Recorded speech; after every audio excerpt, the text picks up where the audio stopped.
My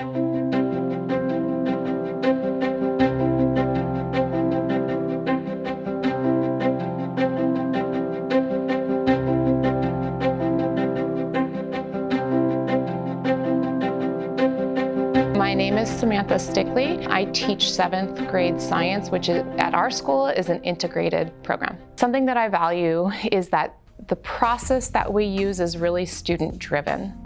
We're teaching our students to become critical thinkers. I'm going to ask you guys to turn. You're going to talk about what is the function of the small intestines. And how are we going to represent that? What we teach them is applicable to the real world. So it's not just about the science that they're learning. It's about how can I take what I'm learning here? How does it apply to my real life? And how can I use the skills that I'm doing in our classroom for my future ready self? Currently, I'm teaching a unit called McKenna. McKenna is about a little girl and she's sick. There's something wrong with her, and the students have become doctors and they're trying to figure out what is wrong with McKenna. We've read a doctor's note and we figured out that she has some symptoms that start right away and then later on more symptoms come. So in the beginning, it's still breaking down food, but then we also see that for simple molecules that are here, they're also going down. It's not just the complex molecules. The students have figured out that there's a problem with her digestive system. And so that's where we're really doing a deep dive right now, is what is wrong with McKenna's digestive system. The learning goal is that the students will figure out that the villi, which are part of the small intestines, absorb food molecules. That the higher the villi, the higher the absorption of food molecules. The lower the villi, the lower the absorption of food molecules.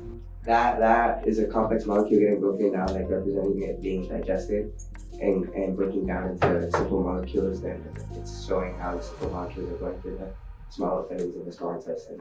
Students will be working to complete developing a model to explain how a healthy digestive system works. They will then be given some data that they're going to use to help to begin to diagnose McKenna. They'll be given 5 different conditions and they will work to argue from evidence to eliminate 2 conditions from the 5 possible conditions. So we just drew a box. So these triangles are supposed to represent fiber, which just goes into your poop. And these ones are the simple molecules going into the large intestine because they're still breaking down.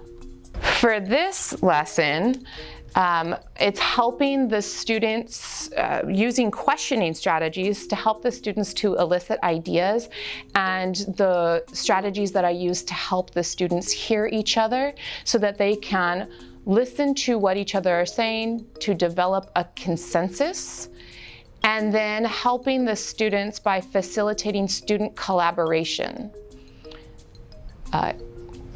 so that they can work together to argue from evidence and eliminate 2 different conditions. All the molecules in the large intestine, they all get absorbed and go to different parts of the body, except for fiber and water. This method of teaching is very different from what we used to do in the past. It's letting go, it's like release from the teacher's perspective, but knowing that our kids can do it. It's that asset-based viewpoint that we have of our students rather than talking from a deficit view, and knowing that when we say all means all. A way that I help to support learners of different needs is allowing the students to show me what they know in a variety of methods. The students really work to teach each other the content. So it's rather than me saying you're wrong or no you don't know the answer, it's the students working together with the ideas that they have and teasing out those concepts so that they collectively come to one idea together. How are we doing that? Turn and talk with your group members.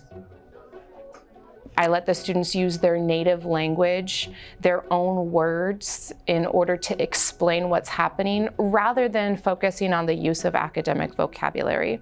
We draw pictures to show what is happening so that it's not just in words, but it's also viewed, the concepts are viewed in several different ways.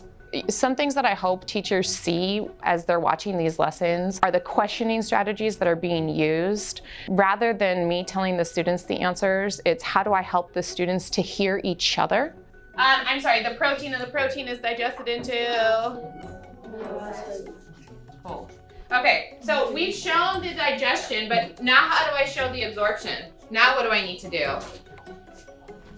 Turn and talk with your group members. I like the idea. So that the ideas are really developed together, and it's not one student. You know, a lot of times my administrators come in and they say to me, oh, I only see X amount of students talking. I think that with this new curriculum, it's not just about them talking, but it's also about the nonverbal communication that's being used. I use hand signals in my classroom. You know, we agree, we disagree, we can build, we can paraphrase.